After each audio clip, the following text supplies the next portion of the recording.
Hello everyone.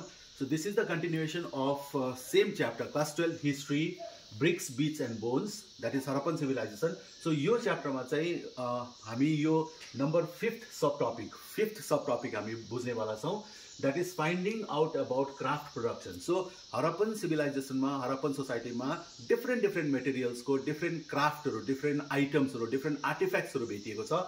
त्यो सामानहरु चाहिँ archaeologists हरुले कसरी चाहिँ they have understood, archaeologists have understood that कसरी चाहिँ त्यो सामानहरु प्रोड्युस हुन्थ्यो, कहाँबाट ल्याइने गर्थ्यो भन्ने कुरा चाहिँ हामी यहाँ बुझ्ने छौं. So before understanding that, let us understand त्यो Harappan society मा त्यति बेलाको टाइममा चाहिँ what were the different materials which were used to produce the different type of artifacts or the items.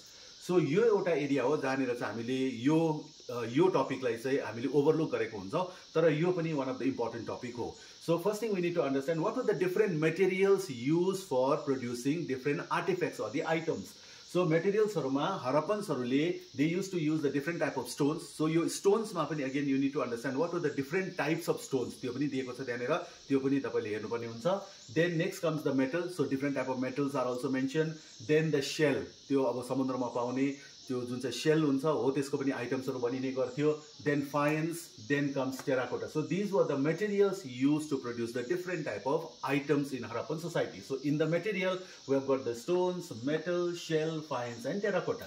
Then now next thing, the shapes of the material, the shapes of beads and the shapes of other items were of different types. Especially beads haru, mala haru ko variety of shapes haru hune गर्थ्यो. त्यहाँबाट हामीले चाल पाउँछौं कि Harappans used to have the sophisticated type of technique to make the variety of shapes out of the different materials. So यसमा first thing you need to understand, you're finding out about craft production मा चाहिँ हामीले first मा बुझ्नुपर्ने कुरा चाहिँ what are the different materials and what are the different shapes जसको चाहिँ different items हरु बनिएको हुन्थ्यो.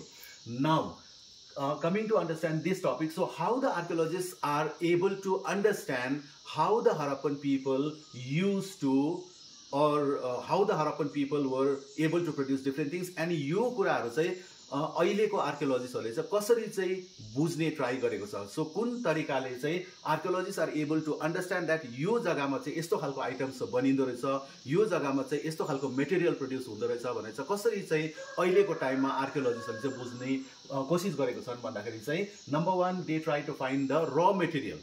So raw material भनेको चाहिँ कुनै पनि जग्गामा कुनै पर्टिकुलर र मटेरियल पाउँछ भने obviously त्यो जग्गामा त्यही सामानको जस्तै शेल त्यो एरियामा पाइन्थ्यो भने obviously त्यो जग्गामा शेलको आइटम्सहरु प्रोड्युस हुने गर्थ्यो.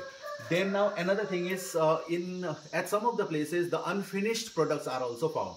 So excavation गर्दाखेरि त्यहाँनेर अब त्यो बनिएर अथवा चाहिँ आदि बनेको चीजहरु त्यो पनि छोडिएको चीजहरु त्यसबाट पनि चाल पाएको छ. Then one of the best way to understand is the waste material. So जब चाहिँ Harappan society मा केही पनि अब प्रोड्युस हुने गर्थ्यो त्यसको अब रिमेन्सहरु वेस्टहरु चाहिँ त्यहाँनेर छोडिने गर्थ्यो जो चाहिँ काम नलाग्ने गर्थ्यो. सो अहिले एक्सकाभेसन गर्दाखेरि अहिले फाइन्डिङ्सहरुमा चाहिँ हामीले धेरैवटा आर्कियोलोजिस्टले धेरैवटा वेस्ट मटेरियल्सहरु पनि भेटेको छ. सो त्यो कुराबाट चाहिँ the archaeologists are able to find out the area of craft production. So Harappan society मा कसरी चाहिँ क्राफ्ट प्रोड्युस हुन्थ्यो र कुन एरियामा कुन सामानको आइटम्सहरु बनिन्थ्यो भनेर बुझ्नको लागि चाहिँ archaeologists have used these techniques. So first thing is raw material, then the unfinished product and the waste also.